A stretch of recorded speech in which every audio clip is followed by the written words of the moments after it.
అప్పట్ల మన పాత సినిమాలు కుటుంబంతో కలిసి చూసే సినిమాలు ఎన్నో ఉన్నాయి. నేను గా సినిమాలేంటో ఈరోజు ఈ వీడియోలో చెప్తాను. దయచేసి ఈ వీడియోని స్కిప్ చేయకుండా లాస్ట్ వరకు చూడుర్రి. మీకు మంచి ఇన్ఫర్మేషన్ అనేది వస్తది. అందులో మొదటి సినిమా వచ్చేసి 'మాయాబజార్'. అయ్య బాబోయ్! ఈ సినిమా అంటే ఒక రేంజ్. పాత సినిమా అనంగానే ముందుగా గుర్తొచ్చేది 'మాయాబజార్' సినిమానే. ఈ సినిమా మామూలు సినిమా కాదు. ఇది ఒక మజా ప్రపంచం. ఈ సినిమా కథ ఏందంటే మహాభారతం టైంలో జరుగుతుంది.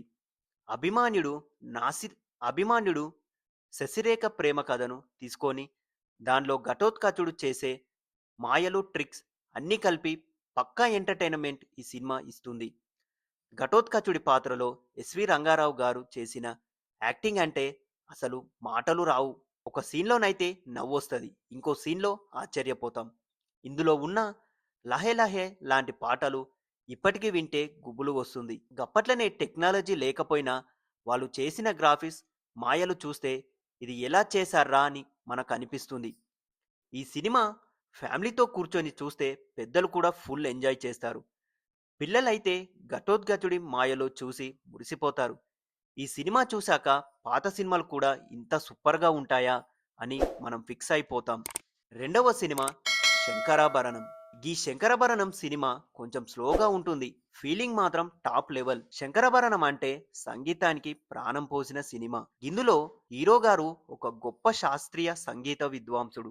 టైం మారిపోయింది. జనాలు వెస్టర్న్ మ్యూజిక్ వైపు వెళ్ళిపోయారు. అలాంటి టైంలో ఆయన కళను ఎవ్వరు పట్టించుకోరు. ఒక అమ్మాయి మాత్రం ఆయనని గౌరవిస్తుంది. ఆయన సంగీతాన్ని ప్రాణంగా ప్రేమిస్తుంది. ఈ సినిమా చూస్తే మనకు మన సంప్రదాయం ఎంత గొప్పదో అర్థమవుతుంది. ఈ పాటలు వినిపిస్తే అందరికీ గూస్ బంప్స్ వస్తాయి. దొరుకున ఇటువంటి సేవ లాంటి పాటలు వినగానే కొంచెం మనసు ఎంతో ప్రశాంతంగా ఉంటుంది. మన ఫ్యామిలీతో చూస్తే పెద్దవాళ్ళు చాలా ఫీల్ అవుతారు. పిల్లలకు కూడా మన సంస్కృతి అంటే ఏమిటో తెలిసేలా చేస్తుంది ఈ సినిమా. కొంచెం పేషెన్స్ తో చూస్తే ఈ సినిమా మన గుండెల్లోకి సెట్ అయిపోతుంది. మూడవ సినిమా 'మిస్సమ్మ'. ఈ సినిమా అంటే నవ్వుల పండుగే.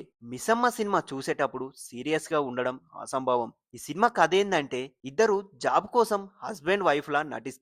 అసలు వాళ్ళకు అసలు పెళ్ళే కాదు. ఆ నటనలో వచ్చే కామెడీ సీన్స్ అంటే ఫుల్ నవ్వులు పూయిస్తాయి. ఎన్టీఆర్ గారు, సావిత్రి గారు, ఏఎన్ఆర్ అందరూ కలిసి చేసిన యాక్టింగ్ అంటే అసలు క్లాస్. సావిత్రి గారి ఎక్స్ప్రెషన్ మళ్ళీ మళ్ళీ చూడాలనిపిస్తుంది. ఈ సినిమాల డైలాగ్స్ కూడా చాలా సింపుల్ గానే ఉంటాయి. ఫుల్ ఎఫెక్ట్ ని ఇస్తాయి. ఈ సినిమా చూశాక ఇలాంటివి ఇంకెందుకు రావు అనిపిస్తుంది. ఫ్యామిలీతో కూర్చొని చూసేటప్పుడు ఎవరైనా నవ్వకుండా ఉండలేరు. ఒక టైమ్లెస్ కామెడీ సినిమా. నాలుగవ సినిమా 'గుండమ్మ కథ'. గుండమ్మ కథ అంటే ఇంట్లో అందరూ కలిసి చూడాల్సిన సినిమానే. గుండమ్మ అనే ఒక స్ట్రిక్ట్ అమ్మ ఉంటుంది. ఆమె తన పిల్లల్ని ఎలా ట్రీట్ చేస్తుంది, వాళ్ళకు ఎలా బుద్ధి చెప్తారు, అదే ఈ సినిమాల మెయిన్ కథ.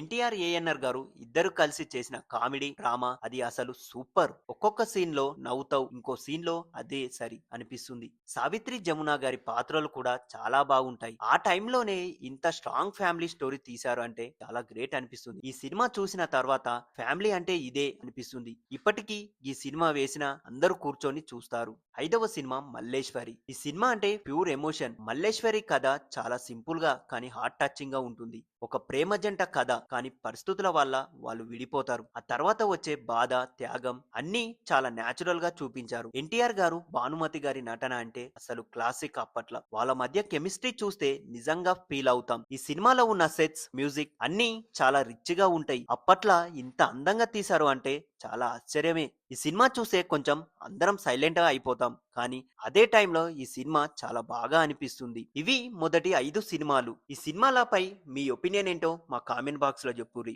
మరిన్ని సినిమా అప్డేట్స్ మరి మూవీ రివ్యూలు, సినిమా విషయాల కోసం మా 70mm పోస్టర్ ఛానల్ ని సబ్స్క్రైబ్ చేసుకోండి.